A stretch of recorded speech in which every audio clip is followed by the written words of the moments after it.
बच के रहना मेरे भाइयों, औरत जात किसी दिन आपको निपटा देगी। यानी कि अब आपका काल बन के आई है औरत जात। ये मैं औरत होके औरत को इसलिए बोलती हूँ क्योंकि एक मछली ही पूरे तालाब को गंदा कर देती है। और अभी सिया की जो कहानी हुई है उसको हम और तुम सभी सोशल मीडिया भूल ही तक नहीं है। और इतने ही एक फिर से कहानी सामने आई है जो उत्तर प्रदेश के आगरा जिले की है। आगरा जिला में एक छोटा सा गांव आता है, उसमें इतनी भयंकर घटना घटी है जो रोंगटे खड़े कर देने वाली है। एक रूबी नाम की महिला होती है जिसकी उम्र उम्र कम से कम 35-37 साल होती है। उसके 2 बच्चे हैं, एक लड़की एक लड़के। उसके पति वो अपने पति की कंप्लेंट दर्ज कराती है कि मेरे पति मतलब गुमराह हो गए हैं, मिल नहीं रहे हैं, पता ना कहाँ चले गए हैं। 45 दिन हो चुके हैं ढूंढते ढूंढते पुलिस को। पुलिस ने चारों तरफ खोज, रूबी पुलिस वालों के साथ सुरेंद्र को सब जगह तलाश करवाती है।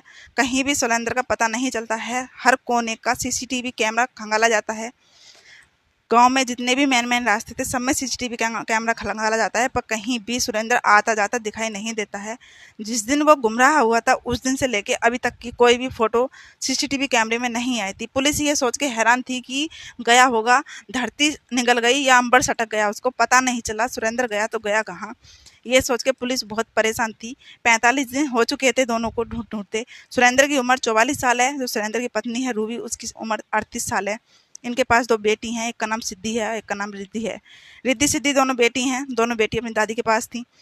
अब जब पुलिस ने चारों तरफ छानबीन लिया, हर सीसीटीवी कैमरा खंगाल लिया, उसके बाद पुलिस घर में ही छानबीन निकालती है। पुलिस कहती है कि हमें अपना काम करने दो, और जो हम जहाँ तक हमारी कोशिश होगी हम आपके पति को ढूंढ के निकाल के छोड़ेंगे।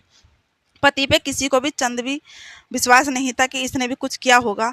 वो बस गुमराह होने की कंप्लेन दर्ज करा गई थी और सबके साथ यही ढूंढ रही थी कि मेरा पति ना जाने कहाँ चले गए मुझे छोड़ के, और अचानक से गायब हुए थे।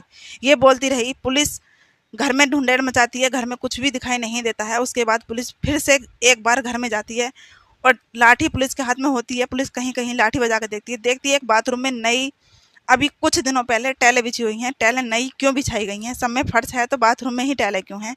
ये सोच के पुलिस ने बोला कि ये टाइलें कब बिछवाई थी। उसने बता दिया कि 20 से 21 दिन हो चुके हैं टाइलें घर में लगवाए हुए, यानी कि बाथरूम में। पुलिस वहीं डंडा मार मार के टाइलों पर देखती है कहीं कुछ खाली सा नज़र तो नहीं आ रहा है।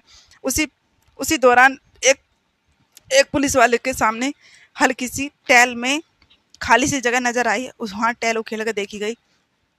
सुरेंद्र का शरीर, मृत शरीर यानी कि कंकाल, उसी बाथरूम के अंदर निकला। रूबी का कहना है कि ये सब मैंने नहीं किया। बाद में रूबी को अरेस्ट किया गया, रूबी को थाने ले जाया गया। जब रूबी पे अलग अलग तरह के कमेंट किए गए हैं और रूबी को बिजली के झटके दिए गए हैं, तब रूबी के नाखून भी बाहर खींचे गए हैं, तब रूबी ने सच बोला है कि पति मैंने अपने ही मारे हैं, खुद ही मारे हैं, और पति को मार के मैंने ही उनको बाथरूम में दफन कर दिया। पूछा गया था दोनों बेटी कहाँ हैं, तो बोलने लगी बेटी अपनी दादी के पास रहती हैं, मैं इनके साथ अकेली रह रही थी। ये एक दिन दोनों बेटियों को अपनी दादी के पास छोड़ आए कि हम दोनों में झगड़ा होता है, बेटियों पर गलत प्रभाव पड़ेगा। ये सोच के ये मुझे बहुत परेशान करते थे, इसलिए मैंने इनको मार के नशे की खाने में गोलियां दी थी। उसके बाद उनका गला दबाया था, गला दबा के जितना उससे हो सका उसने उसको पीटा, और पीटने के बाद में बाथरूम में ही गड्ढा खुदा के और उसको वहीं दफन कर दिया। दोस्तों बस मेरा कहना इतना है कि जिन जिन भैयों की वाइफों का अफेयर यानी कि चक्कर कहीं और चल रहा है ना, बस भाई संभल के रहना। बहुत केस हो चुके हैं, सुन सुन के कान भी ठुक चुके हैं। ये महिलाएं ना जाने क्या करके छोड़ेंगी। अच्छे अच्छे लड़कों जो होते हैं जिन जिनकी शादी होती है और जिनके चक्कर में ये मारती हैं, उनसे 100 जगह अच्छे लड़कों को ये मार के और लंगूर जैसे लड़कों के साथ चली जाती हैं। ऐसा ही करती हैं। यहीं पे आप देख लो सुरेंद्र कितने अच्छे हैं, जो इसका आशिक है वो आपने देख लिया, तो किसी लंगूर से कम नहीं है। हर जगह हर लड़की के साथ यही होता है। कोई किसी ने नीले ड्रम में भर दिया, तो किसी ने कुकर में उबाल दिया, तो किसी ने फ्रिज में रख दिया, ये सब कर रही हैं। किसी ने पहाड़ी से नीचे धक्का दे दिया। महिलाएं का दिमाग पता नहीं क्यों इतना काम कर रहा है। कोई तो कहता है कि महिला को दिमाग घुटनों में होता है, और मैं कहती हूँ कि महिलाओं को दिमाग भी घुटनों में भी नहीं होता। यदि घुटनों में भी होता तो कुछ तो चंद तो काम करता ना करता। यूं ही अपने हस्बैंडों को मार देती हैं, यूं पता नहीं चलता उनको कि इनके ना होने के बाद में हमारे साथ क्या होगा। ये कभी महिलाओं ने नहीं सोचा। तो ये घटना उत्तर प्रदेश के आगरे की है, जहाँ पैरों के नीचे से ज़मीन खिसक गई कि अपने ही घर के बाथरूम में अपने ही पति को मार के दफन कर दिया। और 45 दिन तक पुलिस को गुमराह करती रही, बोलती रही कि मेरे पति पता नहीं मुझे छोड़ के कहाँ चले गए। अब समझो आप पुलिस को कितना गुस्सा आया होगा जब एक महिला ने 45 दिन तक पुलिस को गुमराह किया है, और 45 दिन तक पुलिस को यूं ही अपनी उंगली पर नचाती रही कि मुझे नहीं पता कहाँ है मेरा हस्बैंड, तुम ढूंढ के दोगे।